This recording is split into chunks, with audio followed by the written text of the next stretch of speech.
Aman hemşo daha basmış geldi. Bugün köyü basmışlar bu gece. Kim basmış bilmiyorum. He. Allah Allah. Köyü basmışlar. Ne? Sizin evi bir şey bastılar mı? Ya ne basmışlar ya? Kim basmışsa onun anasını çıksın ya. Diyorlar gelmişler. Tabii ya tülle harat olsun ona. Vadin amcamın evini basmışlar. Vadin amcamın evine basmışlar. Basmışlar. He. İyi. O müstehaktır. İyi ki basmışlar. Sizin evi, Neden basmışlar? sizin evi basmadılar. He? Sizin evi basmadılar. Yok ya. Allah Allah. Sen onları... Ya ben sana bir şey nasihat ediyorum. Sen kedikleri buraya getirirsen senin kafada olsun. O benim bostan, ben onu çevirmesi daha almamışım. Ama He.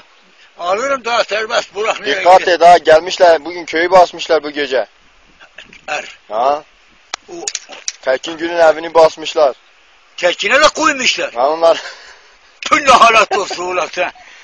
Ulan sen ne adamsın ya. Allah. Gitmişler Hazima Gül'ün evini de basmışlar. Hazım Haşimi. He. Ya o zavalidir ya. Ya. Kaç kere ona basmasaydı.